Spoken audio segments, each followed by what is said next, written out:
I'd just like to say a few words about the church. This church was built by Cistercian monks about 600 years ago. We're told that it was built between 1418 and 1420, so it would make it exactly 600 years this year.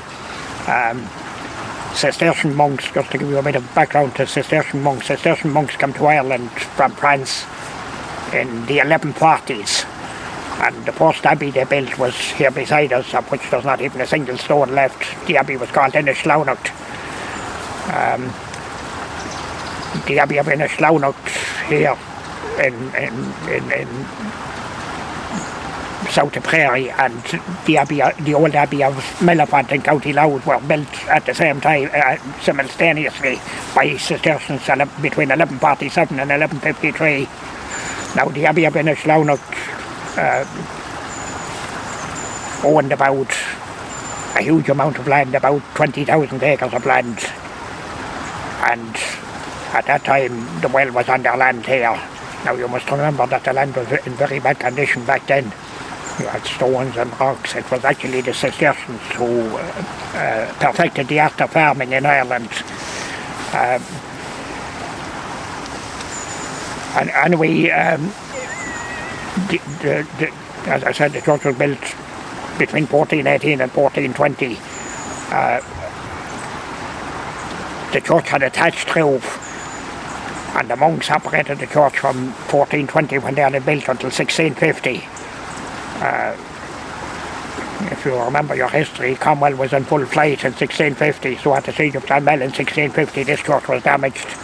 So this church hasn't been used since 1650, even though I think there was a priest appointed to it for a time in the early 1700s, but we haven't any record of any services or masses being carried out here.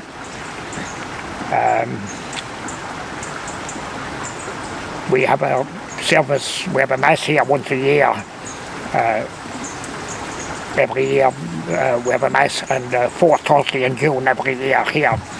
And that has been going on for a large number of years now. I was just going to mention about this being such a popular place on St. Patrick's Day back in the early 20th century. St. Patrick's Day, 17th of March, was a very big day here when I was young, in the 50s and 60s. The pilgrimage was you walk to St. Patrick's Well on St. Patrick's Day. Even if you had transport, you left your car in Clonmel and you walk to St. Patrick's Well. Everybody and anybody just came to this place on St. Patrick's Day. The schools came out here in their uniforms. The army came out here in their uniforms. The bands, the confraternities, the Legion of Mary, everybody who was anybody marched out here to the well on St. Patrick's Day, and it was a huge social occasion. You often maybe had crowds of maybe 6,000, 7,000, 8,000 people here then, when there was very little transport in the country. So things went into decline in the 1960s, in the late 60s, and this place became very overgrown and nature took over. So there was always a committee here. There was various committees here, but there was a committee here in 1913. There was another committee formed in 1956, and there was a committee formed here in 1969. After the committee was formed in 1969, and as I said, this place was completely overgrown and it was like a jungle here. But a few local people decided that they would tidy up the well and make the place presentable. So during their work, during the course of their work, a man came from America, a man by the name of Sam Yarty, who was mayor of Los Angeles, visited here.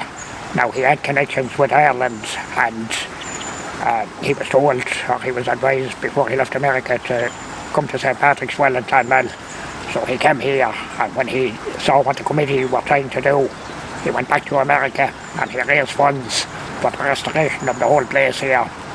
So a cheque was sent on, which was very welcome at the time, and the two main people to thank for it was Sam Yorty, who was mayor of Los Angeles, and a man by the name of Armand Hammer, who was supposed to be the wealthiest man in the world at the time.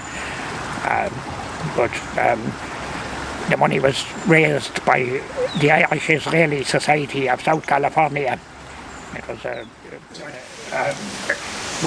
we're here in the church here beside St. Patrick's Well. It's actually called St. Patrick's Church for obvious reasons, but here in the church we have a tomb here beside me on the right hand side. There's a man buried in this tomb, a man by the name of Nicholas White, W-H-I-T-E, who died in 1622. He was a wealthy man in Clonmel who bequeathed his money to have a church built in the town. His family built a church in the grounds of Old St. Mary's. The church was called White's Chapel, and even though this is a tomb, this was used as part of the altar in that church or chapel from the 1620s until 1805. In 1805, when that church fell into disrepair and fell down, his ancestors asked that this tomb be moved out here. So this tomb has been here since 1805. It's been here 215 years. On the face of the tomb there you have the white coat of arms. It's a shield with 3 white roses on it. White roses being the emblem of the White family. Underneath the shield is the wording Memento Mori, which is Latin for remember you must die, or remember you are mortal. And on the bottom of the tomb facing you on the right hand side there's a skull and crossbones, which is extremely rare on a Catholic tomb in Ireland. We believe it's the only Catholic tomb in Ireland which has a skull and crossbones on it.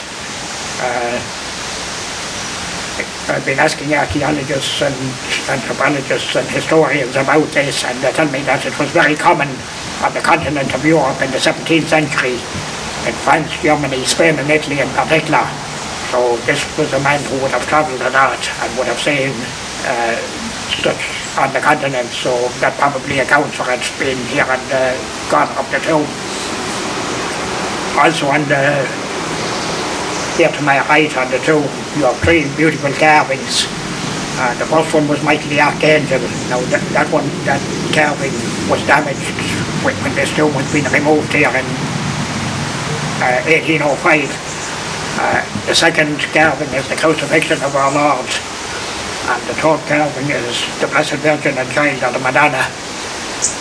You also have 3 white roses here on the side of the tomb, and behind me here we also have the white coat of arms. On the coat of arms you have the 3 white roses in the centre on the shield, and you also have 3 right hands holding 3 white roses. You have the white motto on the bottom of the tomb in Latin, and the rough translation into English says Trinity in number and by nature one in colour, which refers to the flowers. You have 3 flowers, 3 roses, and they're all 3 of them are white in colour. And also it says here in this building lies White, the man, together with his coat of arms.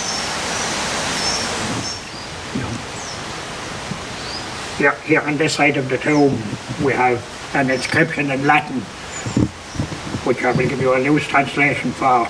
It says, here lies the body of Nicholas White. He was a man of outstanding virtue and piety. He died on the 10th of May 1622 and was brought to this church by his peers.